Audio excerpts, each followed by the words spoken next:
Boreal Televisión presenta.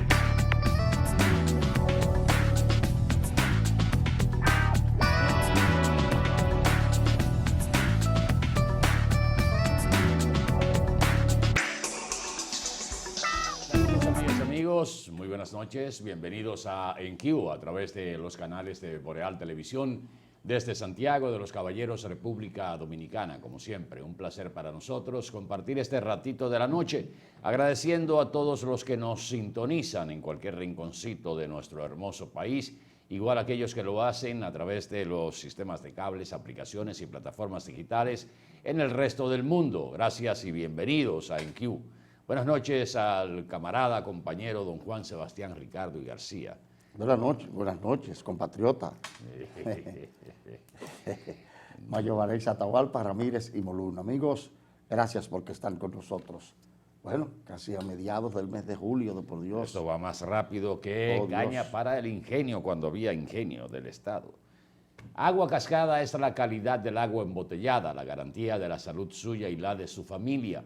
Agua Cascada, para sus pedidos llámese al 809-576-2713 de Agua Cascada, la calidad del agua embotellada. Es lamentable comenzar el programa con una noticia tan triste. Esta tarde nos enteramos del fallecimiento de don Santiago Reynoso, Chago, para los que teníamos amistad con Santiago. Falleció hoy lunes José Santiago Reynoso, ejecutivo de la Asociación Cibao de Ahorros y Préstamos y también un rotario comprometido. De acuerdo a las informaciones que recibimos, su deceso se produjo en horas de la mañana de hoy. Tenía 77 años, Chago Reynoso, y fue miembro del Consejo Consultivo. Actualmente era miembro del Consejo Consultivo de la Asociación Cibao de Ahorros y Préstamos y fue miembro de la Junta de Directores desde 1993 y desde el año 2008 hasta el 2019 presidió la Asociación Cibao de Ahorros y Préstamos. Una noticia triste para todos los que conocimos a Santiago Reynoso, a Chago Reynoso, una persona de trato excelente, y la verdad que nos entristece mucho su partida. Nuestra solidaridad con todos sus familiares. Su cadáver estará expuesto en la funeraria Blandino y de aquí de Santiago, y su sepelio se efectuará mañana, no tenemos la hora todavía, en el cementerio de la 30 de marzo. Pasa el alma de don Santiago Chago Reynoso. Una gran pérdida para Santiago esto. Para muchos de nosotros. La noticia esta mañana a mí me conmovió hasta casi un impacto emocional bastante severo por razones de una amistad de más de 45 años. Mucho más de 45 años. Una amistad que empezó con mi papá y que luego siguió tantos años de ejercicio con un abogado que con una profesionalidad indiscutible y un alma noble, un abogado decente. Que es extraño. Ético. Que es extraño, perdona que tú eres abogado, pero es extraño. Y un amigo entrañable. Bueno, no había, que la tierra le sea leve. Atahualpa, no había problema que no se resolviera de una manera amigable, transaccional, con este hombre que era incapaz de en términos del derecho, de una acción que fuese rayada en algo que estuviese contrario a la ética. En términos personales, se me fue un amigo Bueno, y un gran colaborador también. Difícil. Hacer llegar las condolencias a Ana Carolina, a José Octavio, a José Santiago y a Eduardo, que son sus hijos. y a toda la familia y a la misma sociedad de Santiago. Pero el espectáculo tiene que seguir y vamos al programa de hoy. Abrazos a todos. Una gran pérdida. Adelante, señor Ricardo. Atahualpa, no puedo dejar de iniciar la semana porque como tenemos los programas especiales de los viernes, la Procuradora General de la República estuvo por los predios de Santiago, creo que invitado por la Cámara de Comercio y Producción. No, por la Cámara Americana. Al almuerzo de la Cámara Americana. De la Cámara Americana, bueno, vi Cámara de Comercio, pero de la Cámara Americana, aquí en Santiago. Y ella, pues, produjo una charla muy interesante que me ha dejado a mí personalmente y a mucha gente muchos cuestionamientos. La Procuradora General de la República, entre muchas cosas interesantes, dijo que la corrupción y la impunidad pues atentaban contra la estabilidad política y social de una nación. En eso estamos totalmente de acuerdo. De la misma manera que atenta contra esa estabilidad el usted utilizar la justicia como un instrumento. Ella dijo y habló también de lo peligroso que puede convertirse en un instrumento al servicio de intereses oscuros la ley de incautación de bienes ilícitos, que es denominada aquí ley de extinción de dominio. Y ella advirtió la inminencia de que esa legislación no solo debe ser revisada, sino que de votarse en las cámaras legislativas en las condiciones en que se conoce actualmente, eventualmente será objeto de más de una acción de inconstitucionalidad por ante el estamento correspondiente. A mí me llamó la atención un término que ella utilizó. Y fue antes de promulgarla, porque ella habló de que antes de promulgar la ley, evidentemente quien promulga la ley es el presidente de la República, dando como un hecho que se apruebe en el Congreso, pero que a la hora del presidente promulgarla había que ponderarla muy bien. No, y que está cubriendo todo el derrotero. Pero ahí coincide con nosotros. Ella puede decir, bueno, el Congreso estaría condicionado, sea a presiones externas, porque todos sabemos que esta ley de incautación de bienes ilícitos es una imposición del entorno internacional de cara a ciertos tratados de los que somos signatarios y estamos atados con un grado de firmeza. Pero eso es un neocolonialismo y esa ley debe adaptarse a las condiciones de cada país, a su idiosincrasia, a su cultura, a sus condiciones. Pero bueno, nos quieren imponer un modelo, pero ese modelo ya ha servido en otras latitudes como un instrumento al servicio de la perversidad. Y aquí, como está diseñado, empezando Atahualpa, porque esa ley debe ser orgánica, porque es una ley que versa sobre derechos fundamentales como el de la propiedad. Y no está, ni siquiera se está ponderando el hecho de que su estructura de formación pues sea producida bajo esa categoría. De todas maneras, ella advirtió la eventualidad del sometimiento, o que sea objeto de acciones de inconstitucionalidad. Pero ella dijo otras cosas que vienen a convalidar mi posición frente al Ministerio Público. Ella dijo que ella se había mantenido al margen de los procesos sonoros que actualmente el Ministerio Público está llevando como órgano acusador por ante la justicia. Dijo también que ella era una garante de que todo lo que se estaba haciendo, el accionar estaba supeditado o estaba estrictamente sujeto al cumplimiento del debido proceso. No sé cómo una procuradora que reconoce que ha estado al margen de esos procesos en un acto reprensible de irresponsabilidad pueda a mí decirme que ya si está al margen, ¿cómo ella comprueba de que se han cumplido ahí, o se ha cumplido el debido proceso? Cuando aquí precisamente la queja, independientemente del deseo o no de que se persiga la corrupción, es que se dé cumplimiento al debido proceso, lo que no ha hecho el Ministerio Público, que está bajo la égida de la doctora Germán Brito.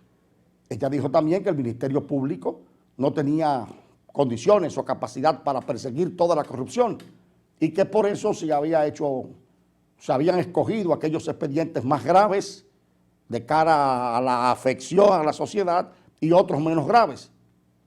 Pero con eso ella convalida el criterio de que ha habido una preselección de expedientes. Y ahí viene mi pregunta, doctora Germán.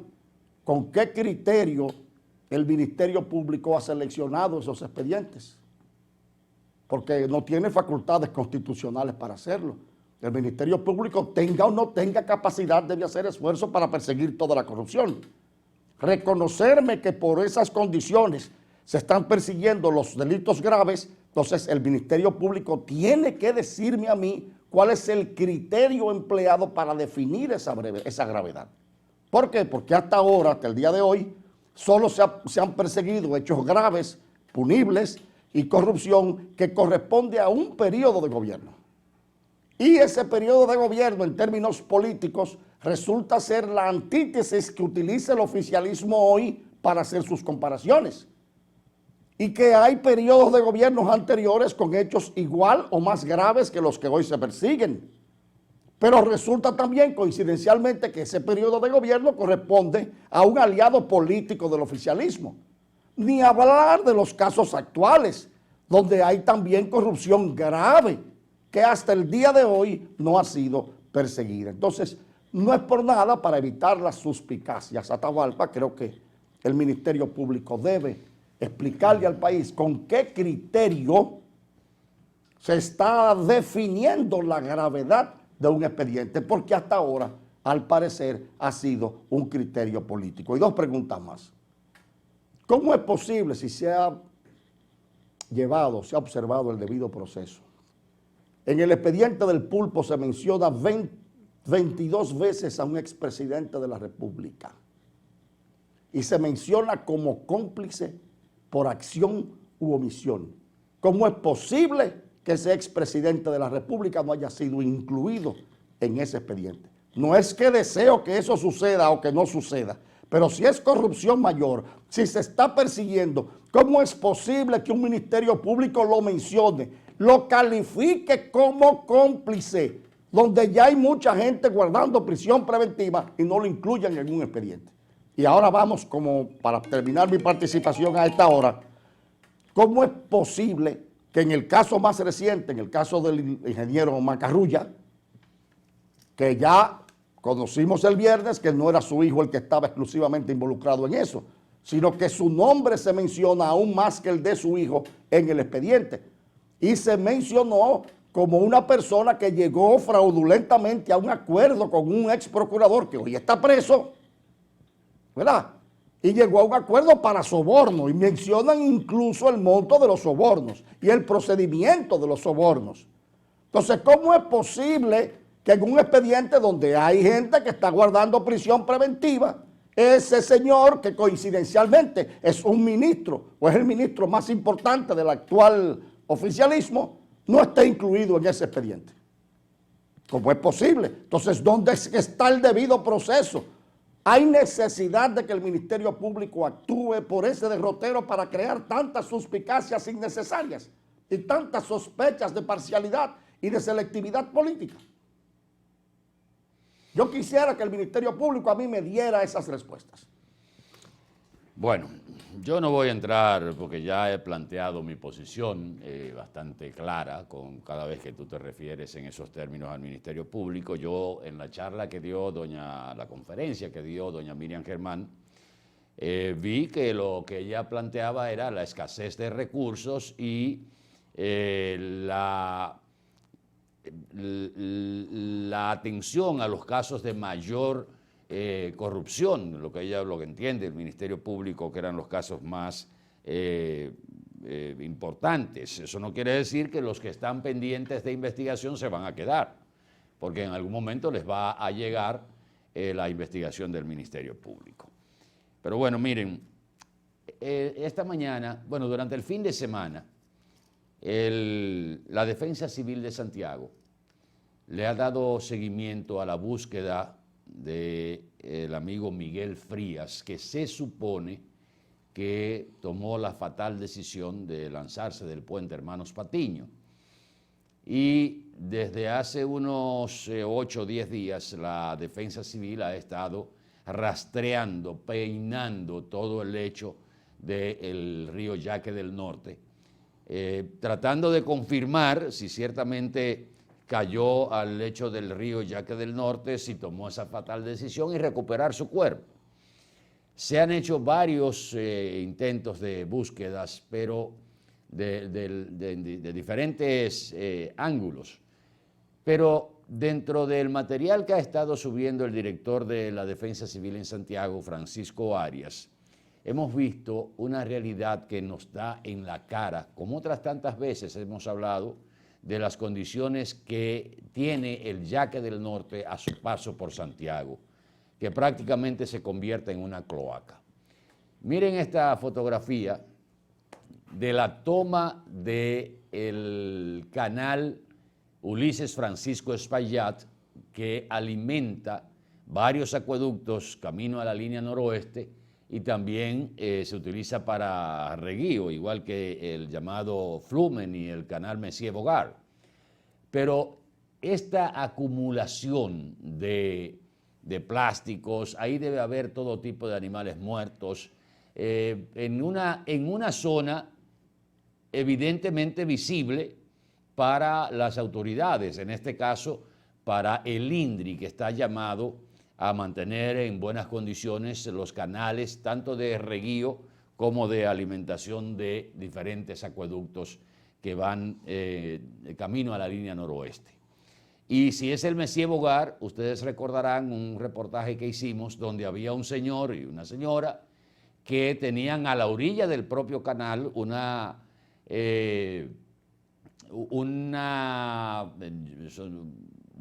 local para limpiar tripas, mondongo de diferentes, de vaca y de cerdo, y todos los desperdicios iban al canal Messier Bogar, que también tiene los mismos fines que el Ulises Francisco Espaillat.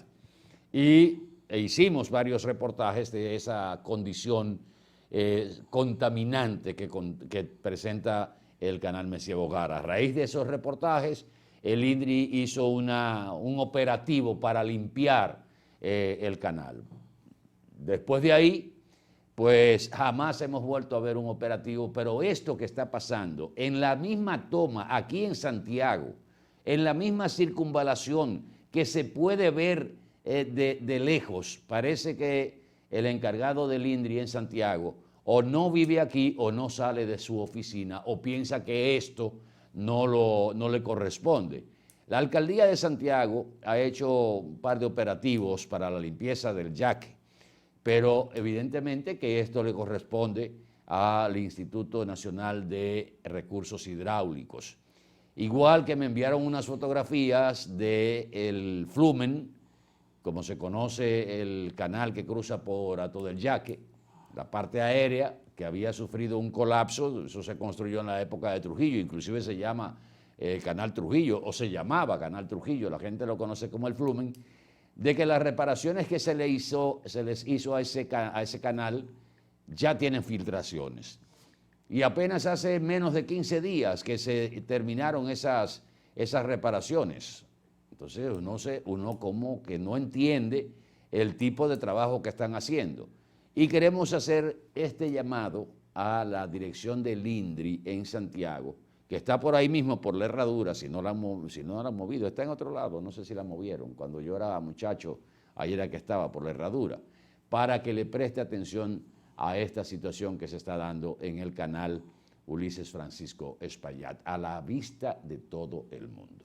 Nos vamos a publicidad un momentito. Antes de irnos, hasta un breve comentario. Está muy bien lo que tú señalas sobre el INDRI, pero también hay una respuesta de medio ambiente.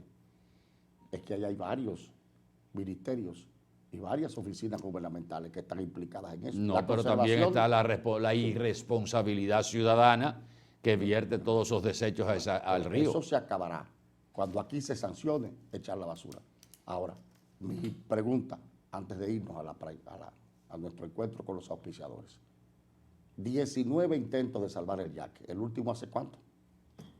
No se sabe cuánto. Entonces, coño, dejen de hablar mierda. Vamos a una pausa.